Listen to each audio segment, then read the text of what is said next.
যদি আপনি জীবনে সফল হতে চান তাহলে কিন্তু আপনার মনের মধ্যে একটা অদম্য জেদ তৈরি করতে হবে। যে জেদ বলবে আমি সফলতার শিখরে উঠবই উঠব। এই রকম জেদ মনোভাব যদি থাকে আপনাকে কেউ আটকাতে পারবে না। ঘুমিয়ে ঘুমিয়ে সফলতা আসে না, জোর করে সেই সফলতাকে নিয়ে আসতে হয়। কয়েকটা উদাহরণ দিই তাহলে বুঝবেন। সচিন তেন্ডুলকর জীবনে যতবার আউট হয়েছেন আপনি হয়তো ততবার ক্রিকেট খেলাও খেলেননি, কিন্তু দিন শেষে আর সচিনকে ক্রিকেটের নক্ষত্র হিসাবে সবাই জানে। মার্ক জুকারবার্গকে তার গার্লফ্রেন্ড যখন সকল সোশ্যাল সাইট থেকে ব্লক করে দেয় তখন সে জেদ করে সবচেয়ে বড় সোশ্যাল সাইট ফেসবুক বানিয়ে ফেলে, যার মাধ্যমে সে ওয়ার্ল্ডের টপ 5 রিচম্যানদের একজন এখন। সুতরাং সেই যে ধাক্কাটা খেয়েছিল তার প্রেমিকার কাছ থেকে, তাকে ব্লক করে দিয়েছিল, সেই ধাক্কাটাই তার মনে যে অদম্য জেদ চাপিয়ে দিয়েছিল, সেটাই তাকে আজকে পৃথিবীর টপ 5 জন মধ্যে, শ্রেষ্ঠ 5 জনের রিচম্যানের মধ্যে একজন রিচম্যান বানিয়েছে।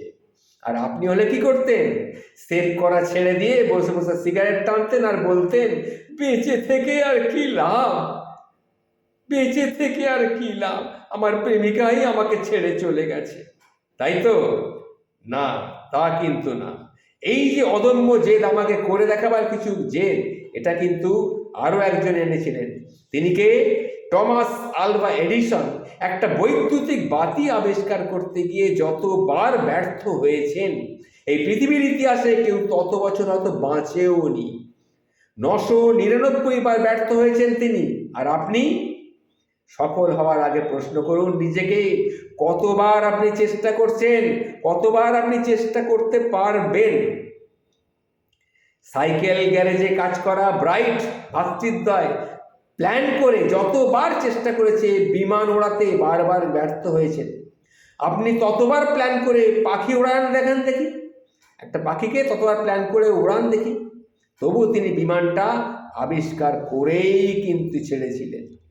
তাই বলছি, সৃষ্টিকর্তাকে একবার জানান দেন, সাকসেস আসার আগ পর্যন্ত আপনি কিন্তু থামবেন না, হেরে গেলেও না, বারবার ব্যর্থ হলেও নয়।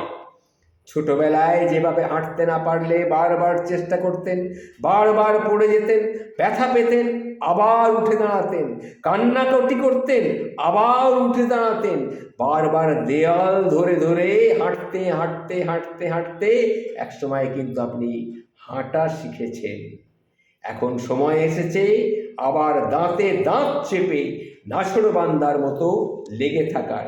যে যাই বলুক কারুর কথা আপনি শুনবেন না, যে যা করুক কারুর কথা না শুনে আপনি কিন্তু লেগে থাকুন।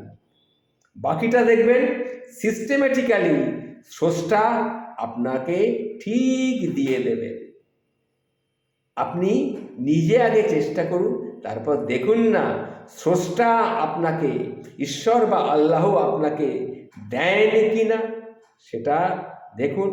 তারপরে বুঝবেন যে মানুষ হতে গেলে কিভাবে, জায়গায় পৌঁছে যেতে, টপে পৌঁছতে গেলে কিভাবে অনবরত ব্যর্থ না হয়ে অদম্য জেদ নিয়ে চেষ্টা চালিয়ে যাওয়া উচিত।